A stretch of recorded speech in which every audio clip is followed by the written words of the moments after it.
Fluffy Rabbit Man gets adopted. Purple Alien Geologist. Oh, dude. That is going to be the title of this episode. I love it. The story of Purple Alien Geologist.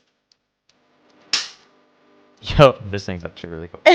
Alright, welcome to another episode. This is episode 2 of whatever the hell this is. We haven't called it anything yet. So it'd be really cool if you just came from episode 1. Welcome back. That's pretty cool. Yep. If you haven't listened to episode 1 yet, what the heck are you doing? Go and listen to it. Listen to our first attempt. That is our first episode. That is not tried. something to, miss. No, we're getting rid of all the teething problems we had last episode. We'll hopefully have video the whole time this time. Yeah. And you can see things have moved around a little bit, but we'll be just tweaking it as we go, which is pretty cool. Today, we have thought of a name. We have thought of a name. Is that pretty cool? What's the name? We got to give the name first. Oh, yeah, true. It is called The Story of... I think that's pretty good. ... I think that's pretty cool. I don't want to toot anyone's horn, but it sounds pretty cool to me. Yeah, because, every episode we can just talk about the story of literally anything. Of whatever we like. Because this podcast isn't going to be specific to one genre or one type of anything. It's just going kind to be of everything. whatever we want to talk about, really. But We have cool guests on. We talk to the cool guests about their stuff. So today we're going to talk about a few things. We're going to talk about our good versus bad for the week. Good versus bad vibes. Mm-hmm. We're going to do a guess the movie from the description. So Jay and I have made descriptions for each other. And we're going to talk about Jay judging in Rome? Question mark, question mark, question mark. What's the story of that? But we'll get to that later. Yes.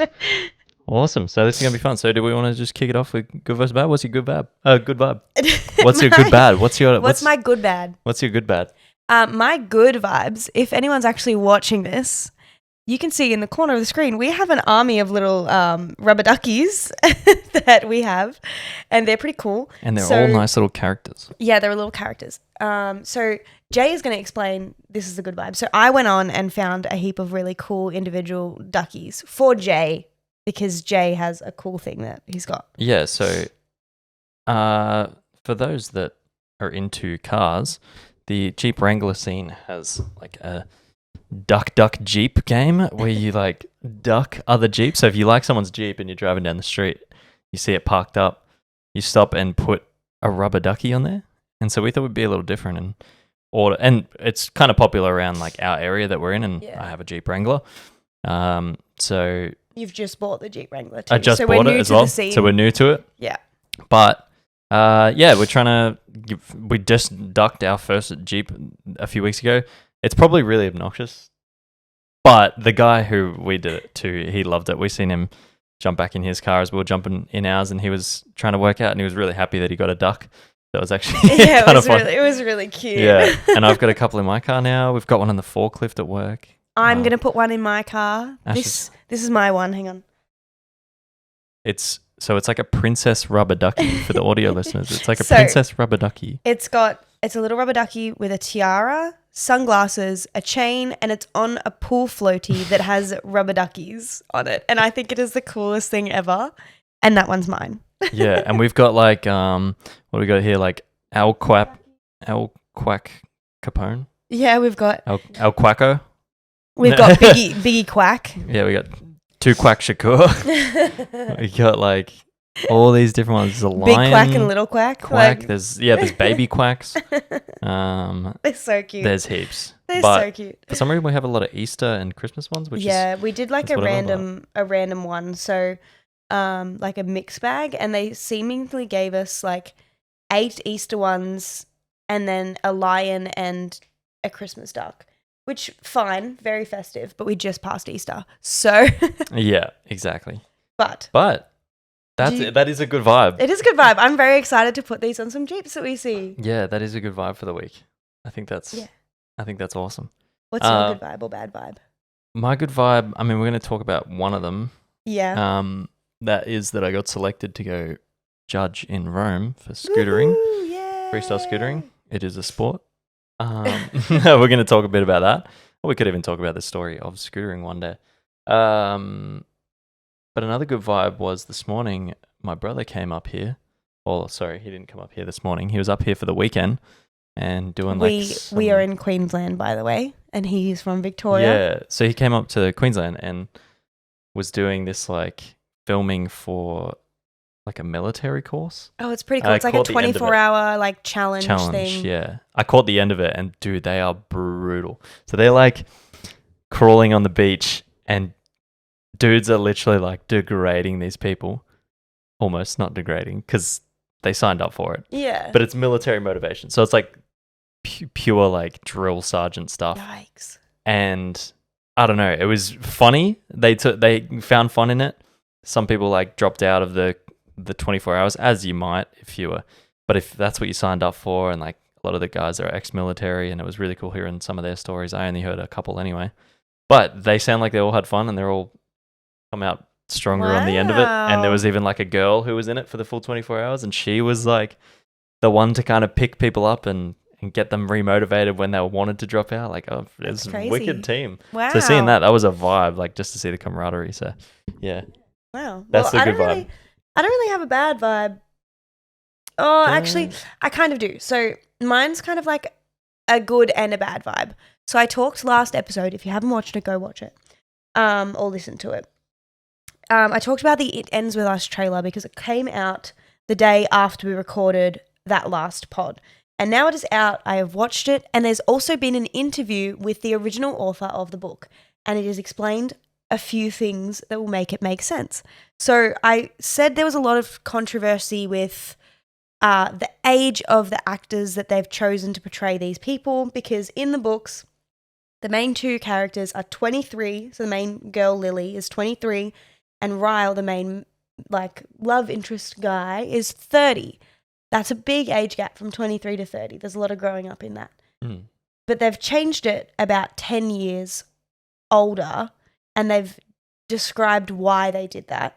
And I think it makes a lot more sense, sure, to have those actors, but I don't know how much that will benefit. I don't think that benefits the story for having read the book, but I'm very intrigued. It does make a lot more sense because a lot of controversy was on the casting, but I feel like they should have said that at the very start, that they were aging up the characters and not waited after all the backlash. You know, it's a bit like backtracky. How long ago did the book come out? Oh, a couple of years ago. It was a while ago. So it's like still fairly new. That's pretty cool. Yeah, still fairly new, but not like new. Maybe like 20. Oh, I would hate to say the wrong year. Like 2016. I don't know. I remember I read it in like 2017. Yeah. But yeah. So that's like, I'm backtracking a little bit. I'm not as harsh as I was on it the other day, because now that she's explained that there is an age up, it's not like Blake Lively is like trying to play a 23-year-old. She's trying to play like a 33-year-old, which is much easier. Yeah. Because she's like 35 or something like that. Like she's not she's not old in any case of the word. So very interesting. Just wanted to put that out there so no one comes to me, because now that the trailer's come out, it makes a lot more sense. And that interview, that's the main part. Alrighty, guys. Sorry, we just cut there for a hot second because I've got allergies today, so we're just gonna cut out all this. This is gonna be all the sniffles, but chip chop episode. It'll be fun. Hey, more teething issues. No, we really want to do this episode today because we've got some pretty cool ideas, and we want it while it's fresh. We got some fun stuff. So, do we want to play a game, or do we want to do a bit of an interview first? I think maybe we'll all play a game, and you guys can play as well. At the end of the episode, or if you want to skip the whole story. If you want to skip the whole scootering story, you can go straight to the back, but come on, no one reads the book back to front. No. Well, some people do read the last chapter before the whole book, but that's and also crazy. I think Korean books go backwards, right to left. But yeah. Okay, so the cool thing that we have and the cool news that we have is Jay over here. You tell your news. That's me. So I'm the second host of the podcast. So. What's your news? I do. Well, I should lead with some backup, with some backstory. So I do scooter judging for like freestyle scootering, and getting to our world finals in Rome, and I get to judge the world finals, which is gonna be really cool. So, who do you work for? Like, who are you getting sent there? Oh, well, so it's for World Skate. So the World Skate Championships, I guess. It probably has a better name than that. Sorry. I think it's the World roller champion. Roller sports. The roller sports championships. World Roller Sports Championships run by World Skate. Yeah. And I am specifically judging the scooter, freestyle, park, and street categories. Which is pretty cool. Same as skating, you've got park and then street. Yeah. And what's your like title with them and why you're getting sent over? Like, so my title with them is at the moment Freestyle Scootering Head Judge for Australia and New Zealand. Which is pretty damn cool. And I just went to New Zealand a little while ago, which was a wicked skate park, which is fun because I play it in a video game. I play that skate park in a video game, and then you could go to it in person, and that's pretty cool. It was pretty cool, and it was sponsored by the people who made the video game as well, and then sponsored by a bunch of other people as well. But a wicked event, and that was the Continental Championships, won by some awesome riders. You're going to Rome. Yes. In September for this competition, but yeah. I thought I want to ask you a couple of questions about judging because I love to pick your brain about this stuff because Jay got me into knowing all about scootering and like the freestyle scooter category, and I've been around a lot of the events and stuff, so I have a love for it now as well, and I think it's so fascinating that this is a cool sport, and I can't wait for it to just leap into the stratosphere and be well known by everyone. So I have a few questions. Yes. My first one, what is the best part about judging? Overall. I think the best part of like judging specifically or like scootering judging? I would say like in your field. Like all right. In the judging that I do, I think the best part is doing it for so many years. You see like some people will, especially that like, I don't know, early teens riders, I guess, when they're like 12 to 15 and like you see all the people like hitting puberty, they get a little more strength or they get a little more courage, whatever it is. That's like a really wide range of where they, like 1 year, it might be, you know, this person's first, second, third. And then they'll step up to the under 15s category or whatever, under 16s. And then they'll be like heaps better in like 2 years. So it's like seeing when they like click. You see the and people it all just that falls like, into place. Yeah. So like that brain break moment of. Yeah. And because it's a sport that like you can either go down to the local skate park and have 3-year-olds on a scooter, or you've got the dudes like me that are 25 and still riding for some ungodly reason. Yeah. Cool. Yeah, you've got like such a wide range. And then there's also the people that take it way more serious than the other people because they're just like, oh, I'm just a weekend rider or whatever. Yeah. And yeah, some people turn it into like full-time jobs. I don't know. There's such a wide range of like if you're like, for instance, if you're a race car driver or whatever in a certain field, it's always like, you know, you've got to be committed. There's so much money you've got to spend on it. There's so much, but if you're just someone who has a scooter, a $300 or a $50 scooter off Facebook, you know, anyone can sort of get into it. Yeah, that's true. But it's how far you commit is how far it's going to take you, sort of thing. Yeah. Yeah, you're like, if you're all in, it's going to give back all in, right? It's not a sport that's won by like money or... No, you definitely need talent. Like. Yeah, and there's definitely like a lot of courage that comes into it. Like, and there's also like the people who have heaps of skill. I don't know. Once you're in it so long, you can see those who have the skill. Oh, I know if I move my arms this way, I can land this trick, and it'll be like a crazy cool trick. Yeah. But then there's also those that have the talent, and they like can do that. And land it smoothly. It's all the details. They can land it smoothly, or they can add another trick in there, or they can spot where the judges are going to see that trick best from, or they go, oh, where the judges are sitting. Like some people have come up and said like, where the judges are sitting, if I do this backflip with like a tail whip or whatever, they're not going to see the first two because of where they're sitting. So I'm going to do a 360 trick so that I end up facing them and doing a cooler combo anyway. Wow. So they're like going on like the science of catching your attention. Yeah, what the judges can see. Because it is, it's like if you think about it, it is really just a a dance performance.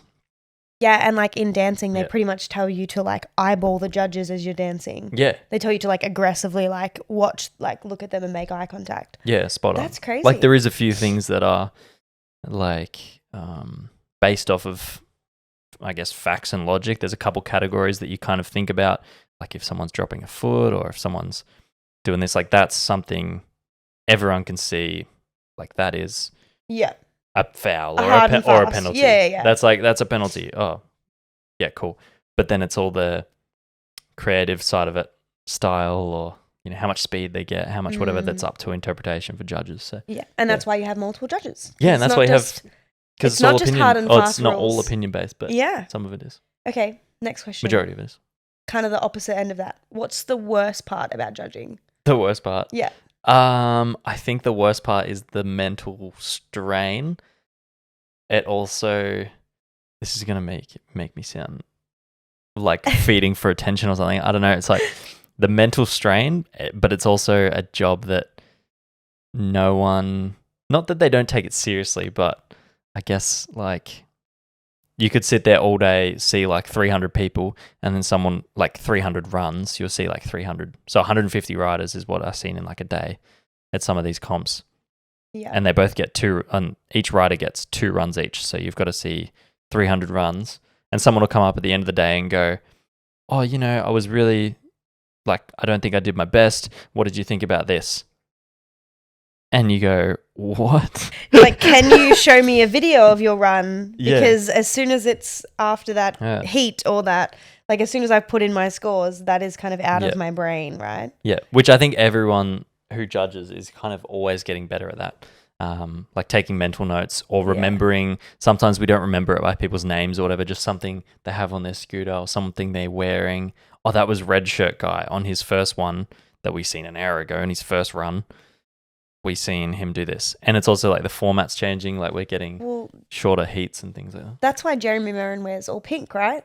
Yeah, So I mean, he's a memorable character. Like, he literally wears all pink. Jeremy Merrin wears pink. And I think that's a really good identifier for him, because you just sit there and you go, oh, you see someone flying across the skate park and you go, oh, that must be Jeremy because he's in all pink. Like, it works so well. And then there's also the people that take that into their style as well, and they might ride differently, or they do a trick a certain way, or they've even got certain tricks. Like every rider's got their own style, but some of them are way outlandish to where you remember it, and it kind of captures your attention. But at the same time, you can't, if there's like, let's say they're the only person doing this certain trick, like Dane Forbes is a rider that does backflip bri butter, sick trick, it looks super funky, but you can't judge it higher just because he had that trick in there, because he might do a bunch of basic stuff and then another rider does way more tricks or something. Yeah, like more bangers. Yeah, more bangers. Yeah, something like that. It could be in it. Like it's all a balancing.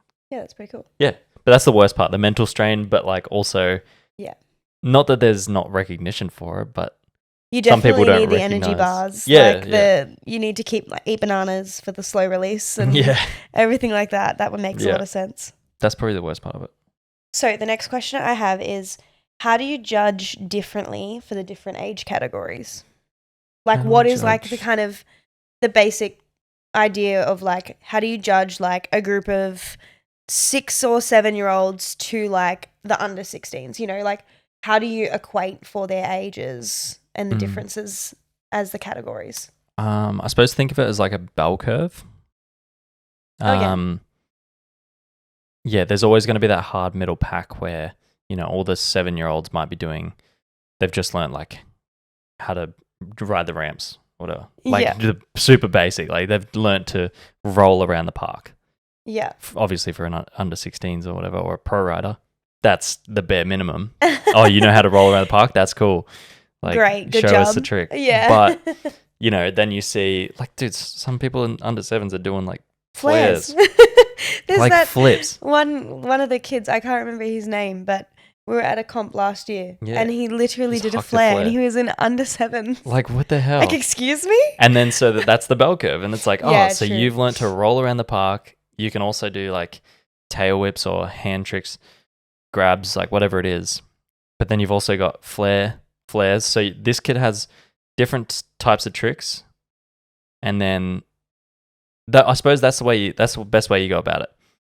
Is what you expect from each category is obviously just riding, like having confidence on the scooter to go up and down the ramp. So confidence, and then you think about the courage to pull tricks.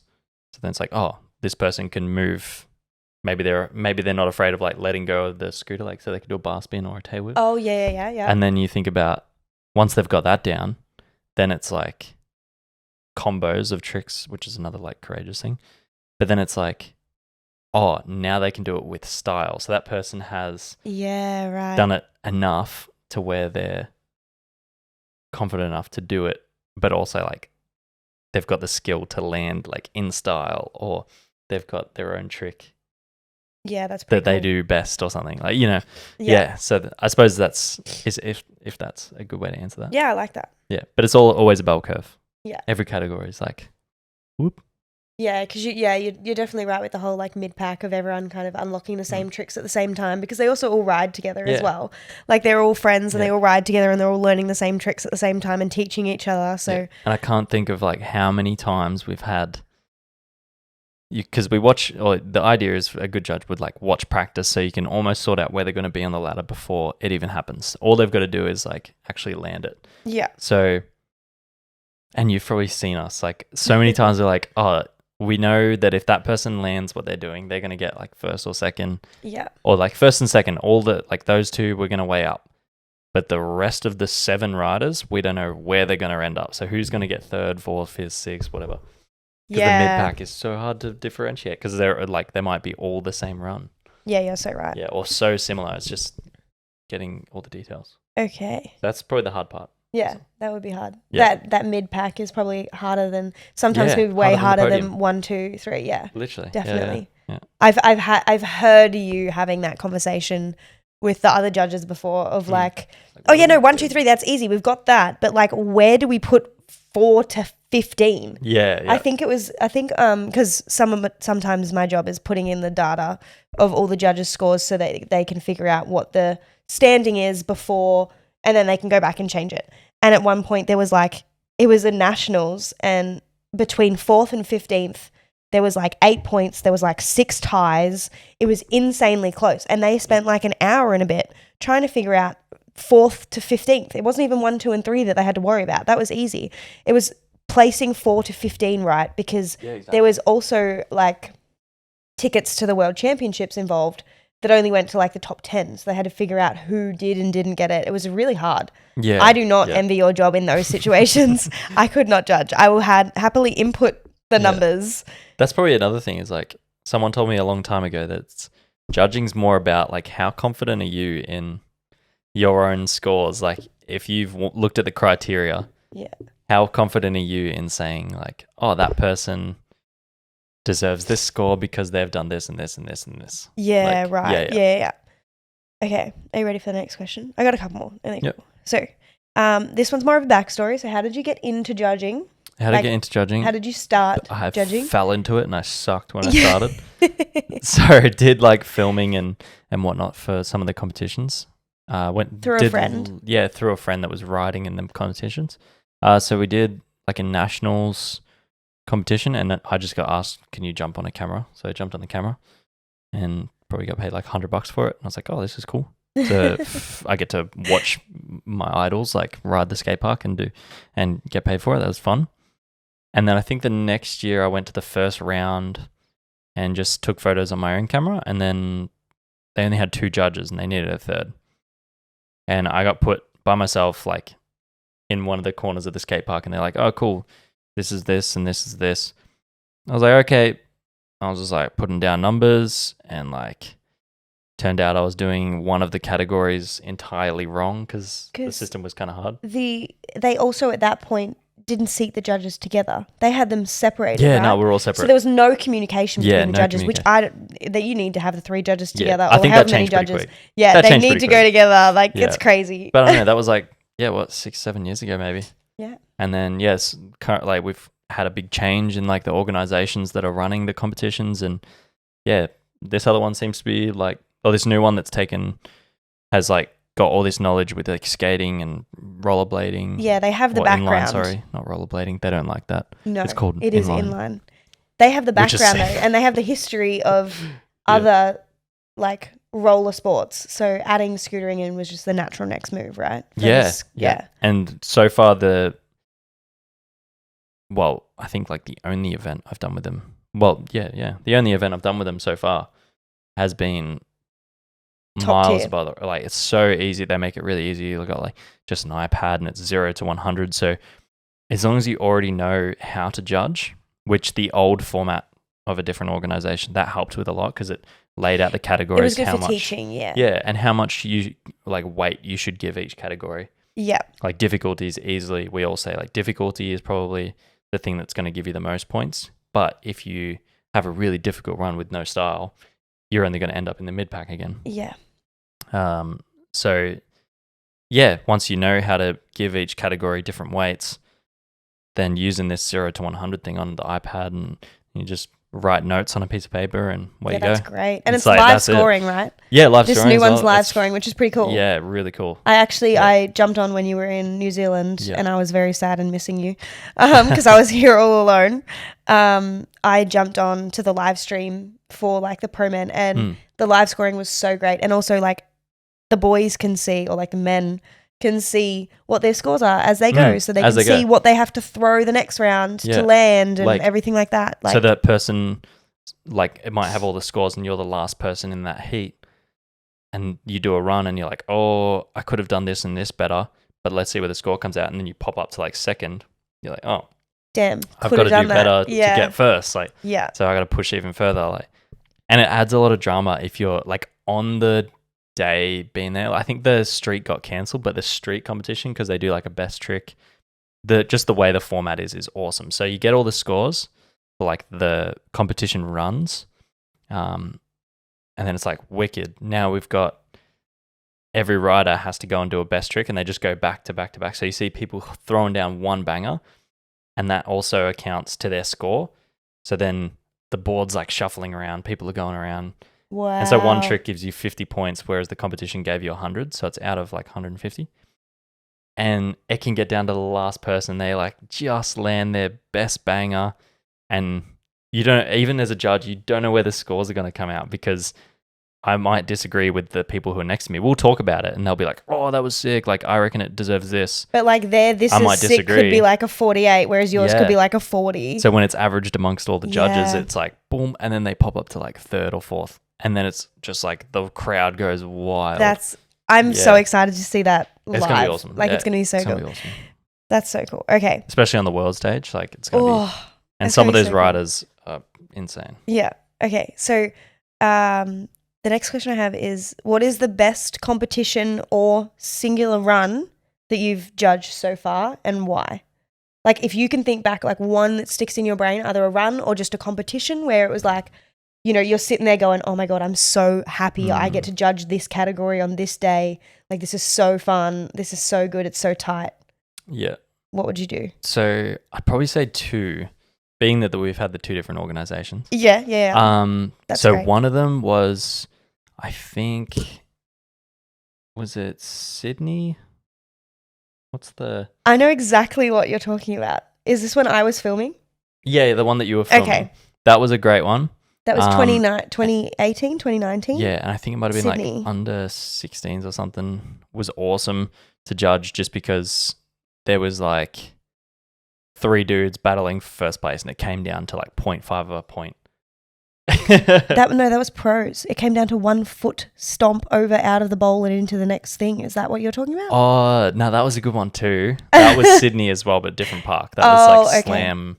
So I wasn't at the one you're talking about. No. That one I was filming and you literally had my phone for 3 hours. Yeah, but that one was really good. It came down to like a foot. Yeah, both riders took the same line and did different tricks that were kind of similar. And then all we could work out is, the person who deserves second, they put their foot over one of the ramps instead of jumping it. And instead of doing a trick over it like the other person did. Yeah. Like, so it wasn't even deducting points. It was just, that looked worse than jumping over it with just a trick. But it was also crazy because you guys went back and forth so much that people had to leave because they were missing their went for flights. hours. Like they were literally They like went for they had hours. to go catch their flights. It was crazy. And then the next year, no one booked their flights out on the same day as the competition because they were worried it was going to happen again. But that's what happens with that event management style. Yeah. And then probably the best one was that New Zealand one that I did. Not even because it was like in a different country and that's like big and cool. Like, but the way it all ran, we had the heats worked out perfectly. The pro men division was so tight. But that park in general, it's called Basegate. Shout out to Bucky, the guy who runs that joint.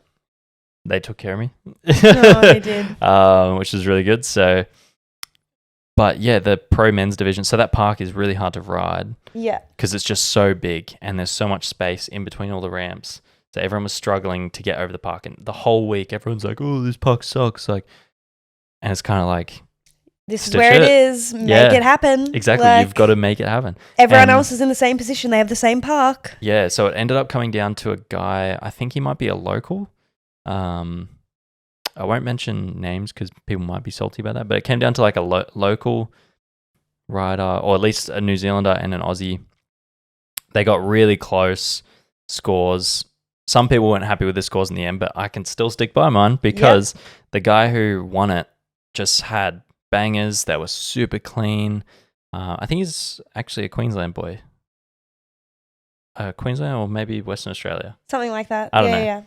Crazy, like just flew around the park with no pushes. Like it was just bizarre how it looked like he was on a different planet. It literally looked like he was floating. On the live stream, it looked like he was floating. I could say, like, I've gone back and watched those two runs and I could easily say that guy won. Like, just when you look at the details and like he was riding the park like no other. Yeah, that's going like up the part you drop in and then stalling on stuff to jumping in and like, oh, it's crazy.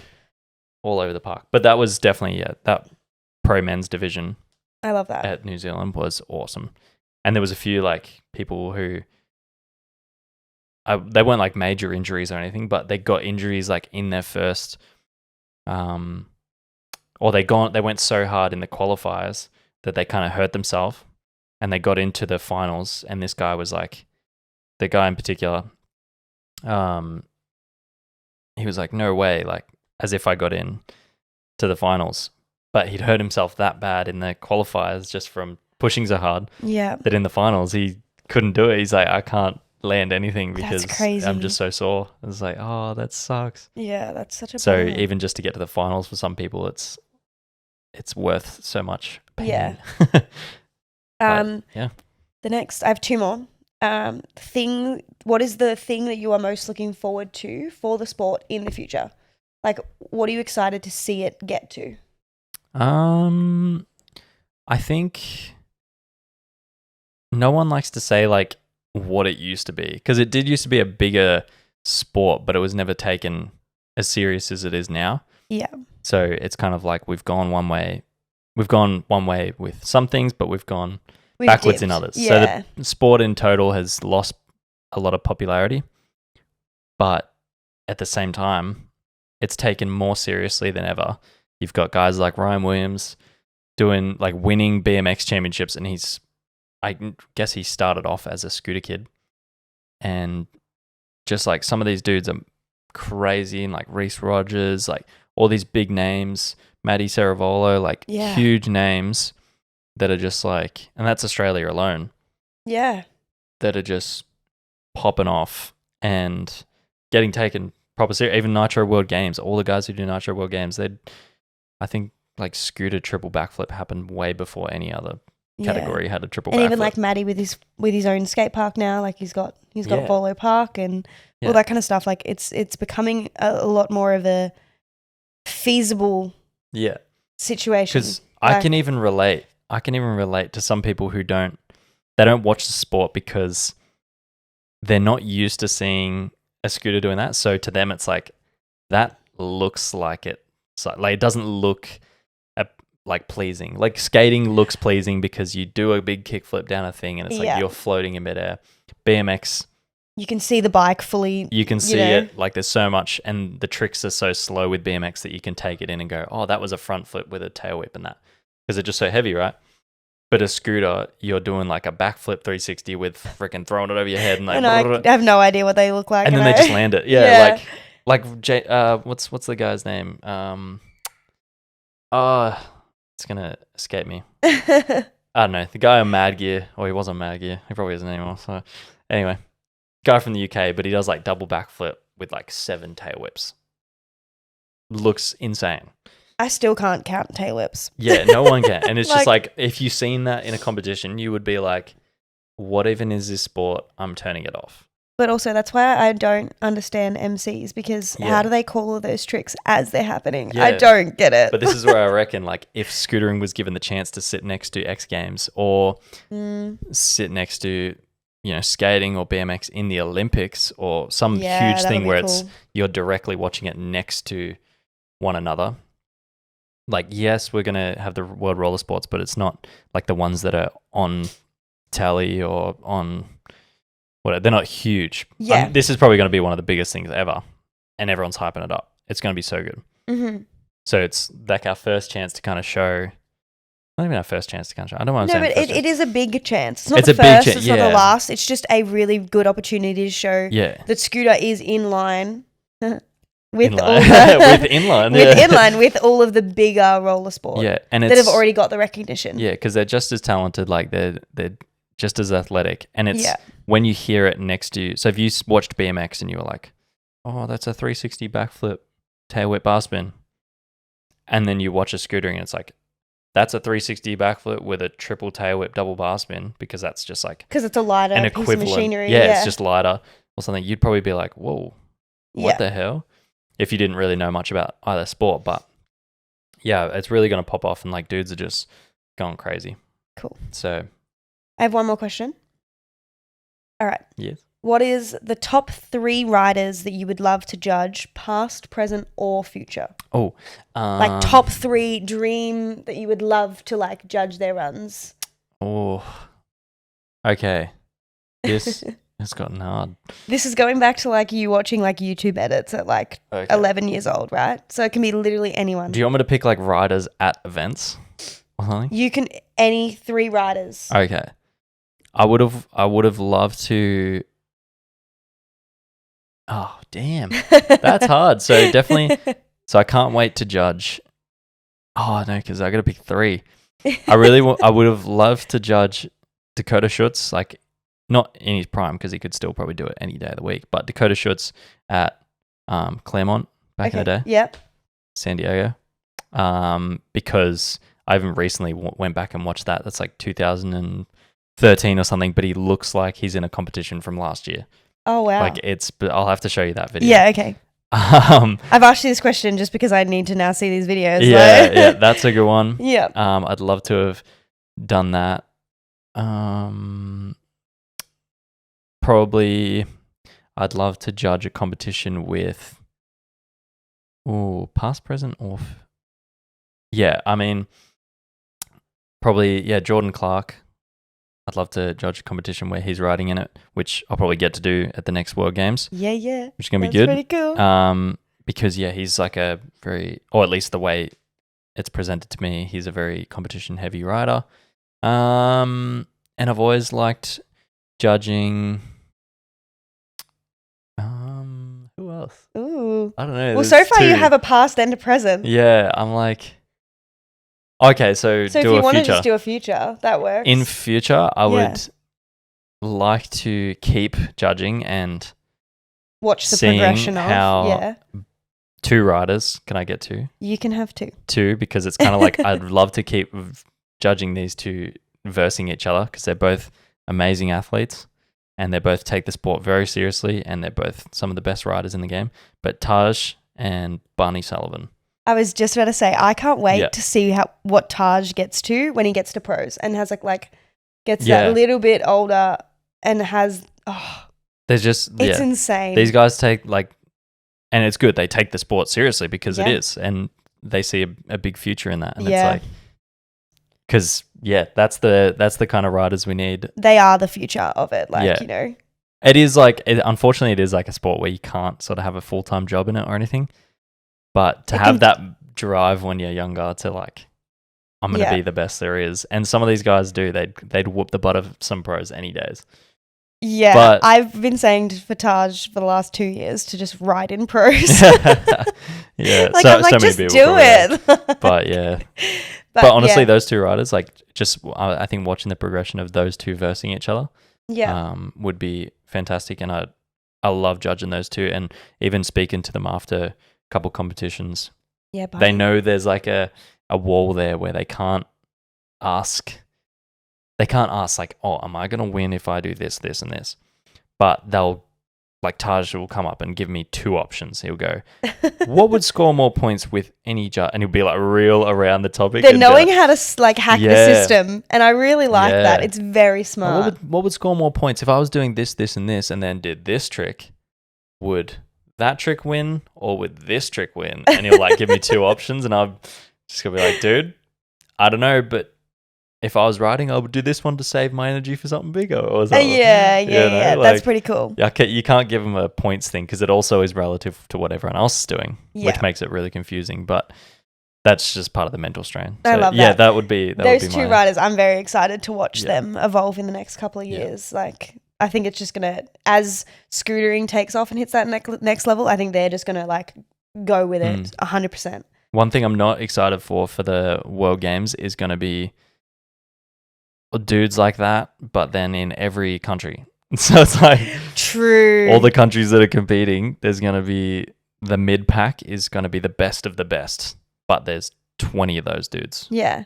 And also, I say to you all 20 the time, Tajas doing Yeah. 20 different runs. that's Like, crazy. so 40 runs. Yeah. Because I say to you all the time, mental. like every now and then I'll sit there and I'll be like, how cool is it that you get to now like work and judge these people that you looked up to when you were a kid? Like, you know, there's just thinking of like Tommy Dang. You, like, he's from our hometown. We're from the same hometown. Two going Shout to out to me. And you grew up watching like his edits, and it was so cool, and watching all these people, and then now you're like really good friends with them. Like, it's Yeah. pretty cool that now you're in this position where you get to meet and hang out and be treated with a lot of respect as a judge and as a person Yeah. by these people that you grew up watching. I think it's so funny because it's funny you mentioned Tommy because I'd grow up like watching videos of him and like a bunch of other guys and a bunch of UK dudes as Yeah. well, and like Morrison, all these people, and you watch them, and people like Tommy and Maddie created the sport. And I remember watching an edit. It's like a chill edit of Tommy and Maddie just going around Melbourne parks, like doing crazy stunts. I literally came home 2 weeks ago and you were And watching it. I was watching it again to reminisce. Yeah. But it was so funny because watching that video, I was growing up and I was going, who the hell is this Maddie C guy? Anyway, and then years and years pass and I'm like judging Maddie. I'm going, holy smokes, this is a different level. Like because he just kept at it and he kept at it. And just holy moly, dude. That's like, crazy. yeah. It's nuts. I sit there and I'm like, dude, you're literally living like He was good a back then, dream but in I'm trying that to say, way. like, I idolized Tommy so much because he was like one of the big creators of the sport. yeah. Yeah. And he still has so much heart in the sport. Oh my goodness. Yeah, it's so good. He is one of the sport's biggest advocates. Yeah. holy crap. And a great like, judge too. Yeah. Yeah. But I just think that's so cool that you seen this thing when you were younger and you were all like, you loved watching it and being around it. And then you've managed to get into it, but you're also putting in the same amount of respect as you're getting out of it. I think that's really great. Yeah. But yeah, thanks for telling me all about your That's okay. It's your gonna be scootering stuff. I'm so excited for it's you. fun. And one day we might be able to have some guests on that know a bit about scootering history as well. If and anyone wants to come on that like knows about scooters and wants to have a chat, let us know. the homies hit it up. Yeah. But yeah, that's pretty cool. Thanks. Awesome. Do we want to go into a game? I think that's a great idea. Play along at home, or wherever you are. If you're in the car, play along in the car. Yeah. Better not be on your phone though. Ooh. Ooh, bad boy. Watch it out. All right. So this game, I'm going to describe a movie to you. Okay. Oh, well, you're going to do the same to me. But we're going to describe movies to each other. Just dance around the topic, the plot. Yeah. And then see if we can get it. Now, mine kind of end up being a bit funny if I do say myself. Same. Okay. All right, good. So I've got 3. Do you have 3? I do have 3. Okay, cool. So yeah, they do get a little bit funny. Do you want to go first? Sure. Okay. My first one's very short. Mine are all like 1 or 2 sentences, but I can add on if we need. My first one's like the shortest out of them all. Okay. All right. Family gets new dog. Cares for mischievous dog. Dog die. Sad. What? Would you like it again or? Hang on. Say it again a bit slower. All right. Family. That's true. So continue. Go. Family gets new dog. Okay. Cares for mischievous dog. Mischievous dog. Okay. Dog die. Sad. Marley and me. Yes. Oh, Marley and me. that was in unison. That was. I still cry at that thinking about that movie. This is when when we were planning this game, I was going to say, the points will be awarded to someone who could get the movie in the least amount of words. So I was literally going to say, dog die, sad. Oh, and I would have been like Marley and me. Yeah. That's such a classic. Okay. That's a good one. Okay, my first one. Yes. I will do another. I'll go 1 sentence as well. Okay. All right, go for it. If you want, you can break it up like 1 sentence at a time and go. There's 1 sentence. If I don't get it, keep going. Like, okay. It's up to you. Group of diverse species band together to journey to a volcano to help a teen destroy some jewelry. Okay. Do you want me to say it again? Go again. Okay. Yeah. Group of diverse species band together to journey to a volcano to help a teen destroy some jewelry. Oh, this is to a volcano. Yeah. Diverse species. Yeah. Elves. Dwarfs. Men. They go through adventure. Is there a lot of walking in this film? I said journey. Journey. It's Fellowship of the... Oh, well, it's not Fellowship of the Ring, but it's Lord of the Rings. Yeah, And that it is the Lord of the fellowship that Rings. you're talking about with different species. It is the Lord of the Rings. Yes. I Bing. just thought I was like trying to think of the weirdest way to describe your favorite movie. Yeah, that's a good one. All right, that was really good. I like that. Thank you. Nice. To destroy some jewelry, not the one ring to rule them all. It's just jewelry. It's just jewelry, I guess, if you break it down like that. All right, this one dances around the subject a lot, I feel. Okay. Like, as in, some of the stuff I say is just a slang way of saying something. Okay. Sure. All right? Yep. All right. Fluffy... This is like this is a very larrikin Monsters way. Inc. Maybe I'll say no. No, I'm joking. This is a very Fluffy. larrikin way of saying it, I guess. Okay. All right. Fluffy rabbit man gets adopted, runs away from family into the snowy hill, evades his December taxes every year until he wins a Nobel award from the city. Then things turn around. Say it again. All right. In parts. A fluffy rabbit man Okay. gets forcefully adopted. He runs away from that family into a snowy hill. He evades his December taxes every year until he wins a Nobel award from the city. And then things start to turn around Is this on his the outlook. Grinch? Yes. How is he a rabbit? The fluffy rabbit man. Because he looks like He's a rabbit. not a rabbit. Yeah, but he's just a fluffy rabbit That's man. what threw me. I'm like, but it's not. The December taxes was December the taxes good until he wins a Nobel award. Yep. Yeah, I love that. That's- the holiday cheermeister. that's the best I could come up with. That's cool. I like that. The holiday cheermeister. That's Yeah. it. Oh, I love that. Okay. And until he starts to have a new outlook on life is what I was meant to say. Not till things turn around. That's good. I Yeah. like that one. That's cool. Yeah. Okay. This one is 2 sentences. All right, go for it. Okay. Purple alien rampages across the universe to complete his rock collection, loses to a bunch of action figures. Wait, what? Pebble alien Okay, I'll say it again. travels. Purple alien rampages across the universe to complete his rock collection, loses to a bunch of action figures. Purple alien travels through the galaxy. What? Across the universe. Across to the complete universe. his rock collection, loses to a bunch of action figures. Oh, is that the Avengers? Yeah. Purple. I was thinking like Monsters versus Aliens. Like no one's purple in Monsters versus Aliens. Yeah. So purple Purple alien is Thanos. Alien And his Oh, rock collection dude. The Infinity Stones. Yeah, his got rock ya. collection. It's And then Thanos. action figures. Yeah, Thanos the Geologist. Yeah, right. Oh, instead of Purple Alien, it could have been like Geologist Yeah. rampages across. That would have been even harder. Purple Alien Geologist. Oh, dude. That is going to be the title of this episode. I love it. The story of Purple Alien Geologist. Geologist. Do you know what do you know what I did for the last one? People who have gone and watched the first episode will know it. I wrote Olympic gymnast monkeys or whatever. Oh my goodness. Whatever we're talking about. So it's called like gymnast monkeys or something. Anyway, that's Purple Geologist. Yep. Purple Alien Geologist. I love that. That's hilarious. That's so good. Oh my god, just tooting their own horn. All right. These were so fun to Again, come up with, I've by the way. written this as like a larrikin way. Okay. All right. A rich prick spends his spare nights pummeling the poor and downtrodden delinquent citizens. That's very... Ooh. That was bars. That was bars. I'll start that again. From the DJ spin that shit. All right. A rich prick spends his spare nights pummeling the poor and downtrodden delinquent citizens. Otherwise, he has lavish dinners with his big benefactors. Have I seen this movie? Yes. You sure? Sorry. All right. Let me add one thing in there. Spends his spare nights. Is it Batman?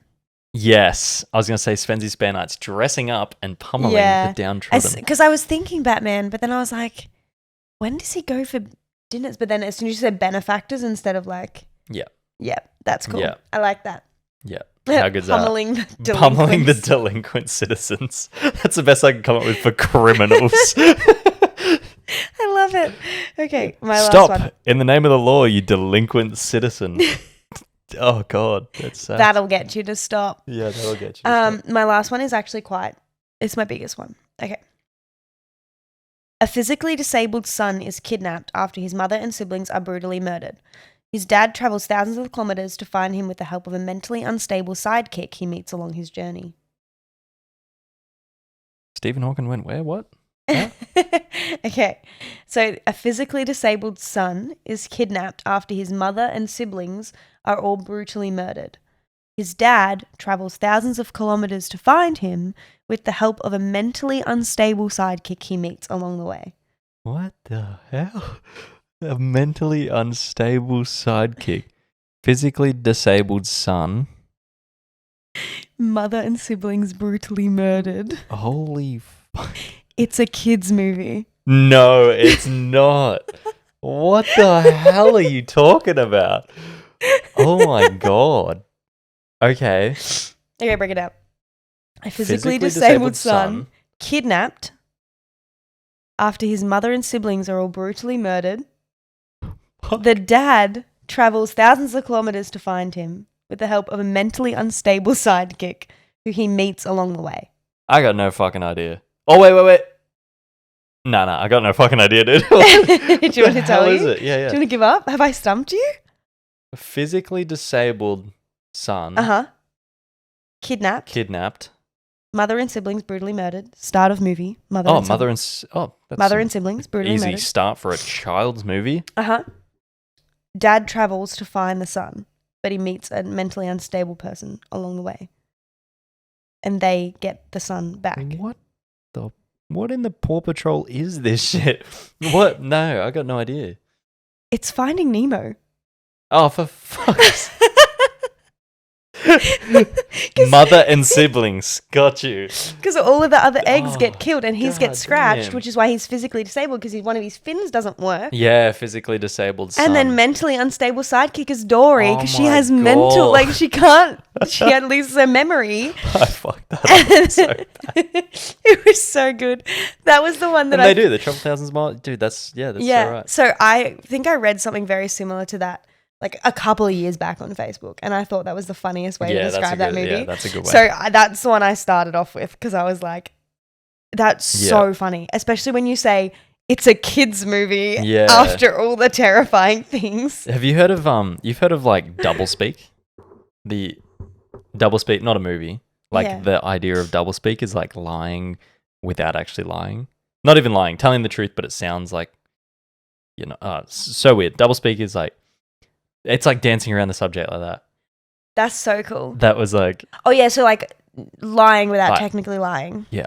I'm talking about Finding Nemo, but I'm not exactly. I'm talking about a movie with a physically disabled son. Like, Yeah. It just reminded me of that phenomenon of doing that. Yeah, that's hilarious. Isn't that cool? Dude. That's so cool. Good I like work. that. Knuckles. Yeah. That was fun. I like that one. All right, you win. That's like 3-2. You're 3-2 your way. Let's get Sorry it. about that. Sorry, I had to cut that. Just coughing fits happening Sorry. all over the studio. I'm really going through the war today. The studio. No. But yeah, so that was pretty cool. That was very fun. This was episode 2. This was episode 2. Good news. Still is episode 2. Good news. Mm. There is one more episode out at the exact same time as this. Actually, that you can listen to like there'll be 2. right now. There'll be 2. Because we're going to do the first 4. 4? Okay. So if you're listening to this, there'll be 4 episodes of this. Wow. Probably better ones because we're still learning as we go. But this one was fun. But this one was really fun. Yeah. I had a lot of fun. And if you didn't know, we wanted to do this podcast because we used to have a radio show and we thought that was really fun to play games and talk and do all this fun stuff and just like learn a lot about each other and have conversations. So we're now putting it in podcast form, as is pretty much everyone else on the universe with a podcast right now. But we just wanted to be really cool and join in. So This is our podcast. Hopefully you listen to the next episode after this and the next one after that. And then hopefully after those first 4, we can get some cool guest in. That would be cool. Like in the next couple of episodes, I'd love to have a guest in so we could chat and discover all the fun stuff and the story of them and their situation. Wouldn't it be cool if we did this like the radio show and we just talk for 10 minutes and then sit silently? Oh, while the songs are on. Yeah, but we don't have copyright. And then that's it. And then we just go back to talking for 10 minutes. Well, that song you just heard was Thin Air. That was nothing because we can't get the copyright to it. Thin Air by Oxygen and Nitrogen. Wow. Yeah. But yeah, anyways, that was our podcast episode for today. I hope you tune into the next one because that will be really cool. And I hope you enjoyed Jay talking about his scootering situation stuff. Because that's pretty cool. Yeah. And enjoyed our game. If you have... Like, if you can think of a weird movie description, put it down below, like, wherever this is posted, so that we can try and guess what it is. Yeah. And that'll be a really cool thing that we can do in the comments. That would be cool. We definitely got to play that game again, because that was very funny. We need to do that with, like, a guest or something. That'd be fun. Yeah. Yeah. But yeah. Anyway. Sweet. That's been the story of the Purple Geologist. No. Purple Alien Geologist. Are we really going to... I feel like we should call it something about, like, the story of... Jay's scooter judging with a hint of Purple Space Geologist. That was 35 minutes of the story of my judging career and judging philosophy. But that 2 minutes overtook it. There was 2 seconds of the story of the Purple Alien Geologist. All right. We should probably bounce out of this. All right. All right. Thank you very much. Bye. Ready and scene.